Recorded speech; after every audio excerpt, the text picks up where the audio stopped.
Hey, salut à tous, j'espère que ça va. Aujourd'hui, je vous retrouve dans une vidéo où je vais tenter de répondre à une question. J'ai beaucoup de questions qui reviennent où on me dit « Salut Mehdi, ça va j'ai envie d'investir, mais je sais pas par quoi commencer. Je suis dans le flou. Je sais pas si je dois faire de la colocation, si je dois faire de la location courte durée, si je dois faire de la location nue, de la location meublée, un immeuble de rapport. Je pars un peu dans tous les sens et du coup, je sais pas qu'est-ce que je dois faire. Est-ce que tu pourrais m'aider ?» Donc, je vais essayer de tenter de répondre à cette question. Déjà, il faut que tu saches toi ce dont tu as envie et que tu définisses une stratégie. Mais pour t'y aider, j'ai fait ce petit tableau. Je vais vous expliquer ce que c'est, où je vais essayer de t'expliquer en fait le rapport, les avantages, les inconvénients de toutes les stratégies de location. Et on va essayer de faire un rapport un peu comme dans les voitures poids-puissance, où moi j'ai déterminé ça en rendement. Donc je te parle pas de la rentabilité. Il faut bien différencier rentabilité et rendement. La rentabilité, c'est autre chose. La rentabilité, c'est un pourcentage exprimé sur la valeur totale d'achat du bien. Le rendement, c'est un peu le moyen comment tu vas l'exploiter. Donc en gros, si tu veux que je te fasse le parallèle avec une voiture, c'est un peu le rapport poids-puissance de ton appartement. Tu as des gens, ils vont acheter un RS3 280 chevaux, ils vont faire une reprogrammation moteur, ils vont monter à 340 chevaux. Donc tu vois là dans le rendement, ils l'exploitent à fond. Par contre, niveau tranquillité, ils sont pas top. Pourquoi? Tu peux te faire flasher 1000 fois plus, le moteur, il peut prendre une claque. Par contre, dans le rendement, ils sont au max du moteur. Donc, c'est un peu le parallèle que j'ai essayé de te faire avec l'immobilier. C'est pour ça que j'ai classé ça en rendement, tranquillité, pardon, c'est inversé. Donc, rendement, tranquillité et le temps libre. Le temps libre que ça nous procure. Donc, j'ai essayé un petit peu de te faire tous les différents systèmes de location. Location nue, location meublée, colocation, location courte durée, Airbnb, etc. Immeuble de rapport étudiant. Et du coup, je vais te donner moi ce que j'en pense. Comme ça, peut-être que ça peut t'aider. Alors, si tu achètes un bien que tu l'exploites en location nue, on va partir d'une valeur de 0 à 10. 0, c'est infernal. 10, c'est le top. Ok, tu m'as suivi. Si tu achètes un bien que tu l'exploites en location nue, pour moi, au niveau du rendement, entre la fiscalité, la niche fiscale du meublé que tu n'exploites pas, pour moi, au niveau du rendement, sur la location nue, tu es à 3. C'est pas top. Au niveau de la tranquillité, je dirais que tu es à 8. Et au niveau du temps libre, pareil, je mettrais 8. Tu vois bien, bon, c'est un bien où tu es plutôt tranquille, du coup, tu es plutôt pépère, en détente. C'est comme je te disais par rapport à la voiture, le mec qui a un RS3 de 280, il l'a monté à 340. Là, tu es dans le cas où, au contraire, de 280, tu l'as bridé à 150 chevaux. Tu es tranquille, tu consommes rien. Par contre, là, dans ce système-là, tu payes plein pot les impôts.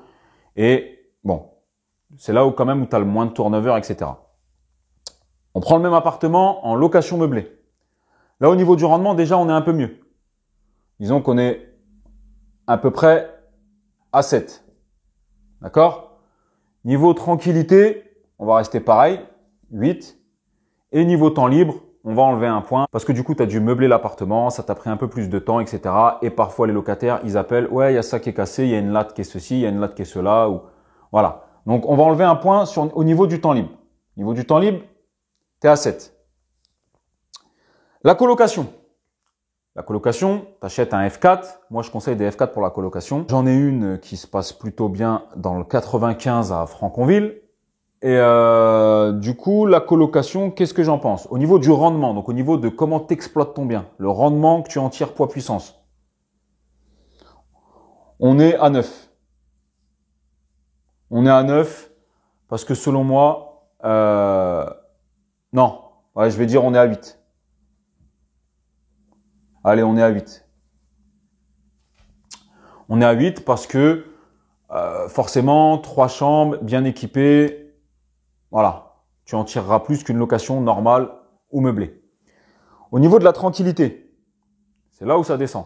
Effectivement, tu en tires plus, mais pour moi, là, au niveau de la tranquillité, tu es à 5. Pourquoi? Souvent, il y a des petites brouilles entre les colocataires. Ouais, lui, machin, il se lève tôt, il me dérange. Lui, il a pas fait le ménage. Ouais, mais lui, il a pas payé la taxe d'habitation, etc. Donc moi, je vois pas pourquoi ceci, cela. Bon, j'ai eu des petites brouilles. Du coup, maintenant, j'ai fait un règlement intérieur. Plus personne n'a le droit de ramener copain ou copine, seulement s'il a la validation des autres. Et pour la taxe d'habitation, j'ai fait ça au prorata des mois restés. Et je les ai pas tous mis solidaires.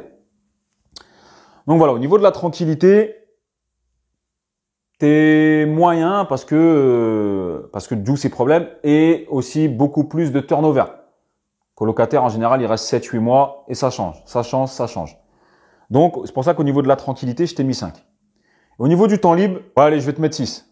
Allez, je vais te mettre 6.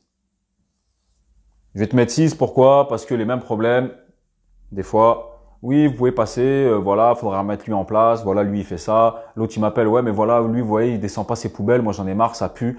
Lui il reçoit sa copine, l'autre elle reçoit son copain.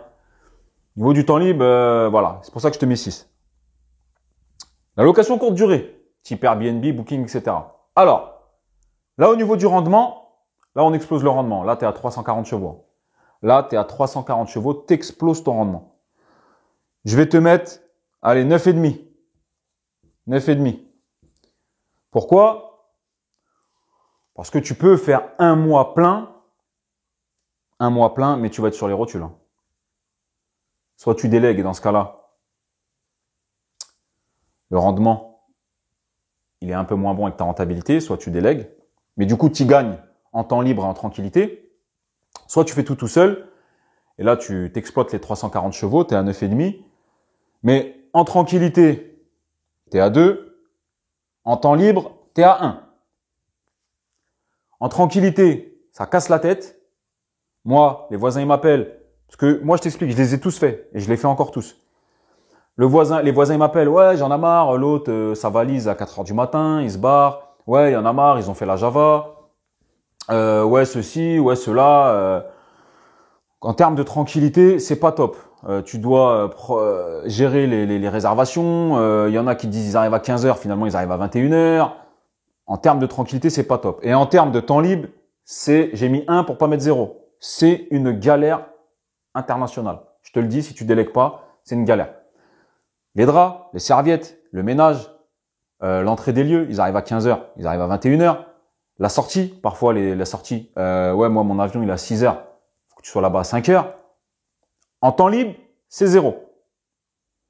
Donc tu vois, je te fais un petit peu ce tableau comme ça, j'essaie de te donner tous les avantages, les inconvénients des systèmes de location pour que toi-même tu fasses ton analyse et que du coup tu te dises bon, niveau du rapport poids-puissance, là je préfère laisser un peu de ça et gratter un peu de ça, etc. Donc c'est pour ça que je t'ai fait un tableau comparatif. Maintenant on va parler de l'immeuble de rapport. L'immeuble de rapport simple, loué en meublé. Voilà, parce que ça change la donne. On va partir sur du meublé. Immeuble de rapport meublé. Donc l'immeuble de rapport meublé, simple. En termes de rendement, tu es à 7. Ça se loue, c'est meublé, c'est tranquille, ça tourne tout seul. En termes de tranquillité, pareil, je dirais, ouais, t'es à 6. T'es à 6. Je viens encore d'avoir le coup, là. Il y en a une qui m'a appelé, elle m'a dit, ouais, l'autre, elle sort pas les poubelles, moi j'en ai marre, c'est toujours moi qui sors les poubelles, etc. Donc c'est un petit peu le même truc. L'autre, elle m'a dit, ouais, il a fait la fête samedi, il aurait pu prévenir, etc. Donc en termes de tranquillité, t'es à 6, tu dois gérer.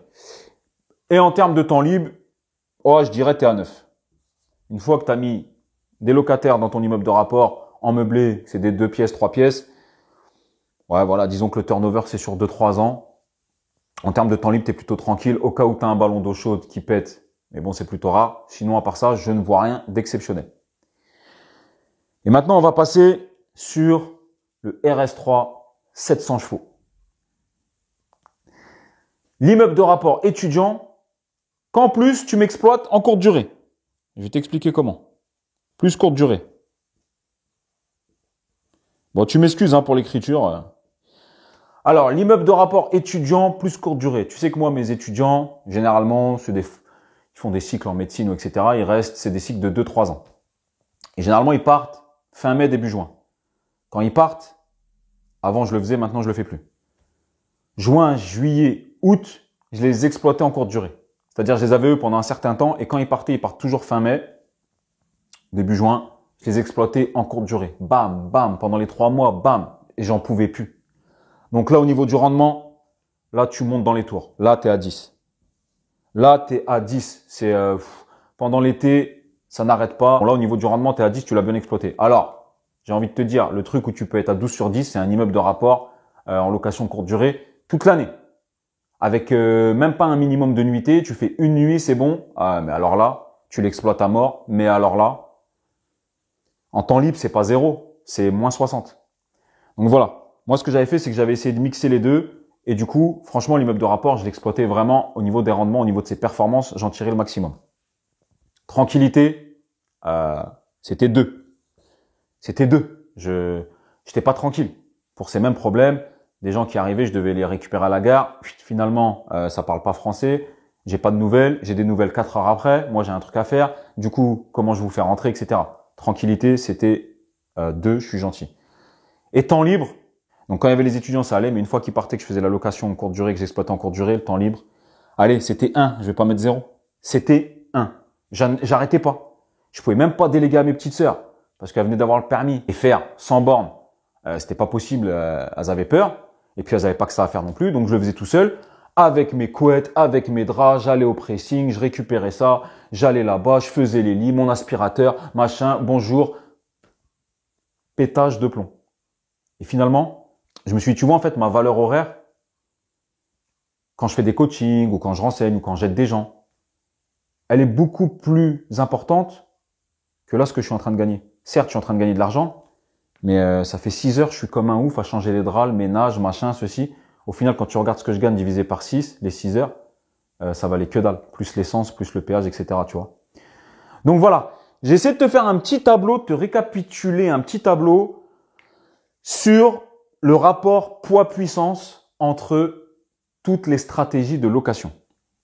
Donc maintenant, c'est à toi de déterminer tes objectifs, à toi de savoir quel critère est important pour toi. Est-ce que c'est le temps libre? Est-ce que c'est l'argent? Est-ce que c'est la tranquillité? Est-ce que tu es prêt à te dire j'y vais à fond pendant 2 piges, j'y vais à fond, je m'en fous, j'ai du temps? Est-ce que toi, ton truc, c'est de te dire non, moi je veux pas que ça me rende ouf, j'ai envie d'avoir du temps libre, détente. Donc voilà. Bon, j'espère que tu t'y es retrouvé et tu as compris où je voulais en venir dans mes petits tableaux scientifiques de E égale MC2 dans ma tête. Si tu savais toutes les feuilles que j'ai comme ça où je fais des calculs de rentabilité, de machin, il y a que des gribouillis, il y a que moi qui m'y retrouve. Mais demain, quand tu seras super formé, si je te donne ces feuilles, tu vas t'y retrouver. Tu me diras, ah, j'ai capté là ce que tu fais. En fait, tu fais ça, tu fais la rentabilité brute, la net. En fait, t'enlèves le taux de machin, ta valeur horaire, etc. Mais tu rigoles. Hein. Mais bon, tu verras que tu vas aussi passer par là, toi. Et rappelle-toi, quand tu vas prendre ta première feuille avec tes gribouillis, tu penseras à moi, tu diras, mais il avait raison, je suis comme un ouf, je suis en train de faire des calculs, même le soir, je fais des calculs. Mais ça veut dire que tu es sur la bonne voie quand tu fais ça. Donc, j'espère que ça vous a plu, cette petite vidéo. Si ça vous a plu, mets un like, partage, parle-en autour de toi. Je continue, détente, vous me donnez de la force, on est tous ensemble. Je vous dis à bientôt pour la prochaine vidéo. Ciao!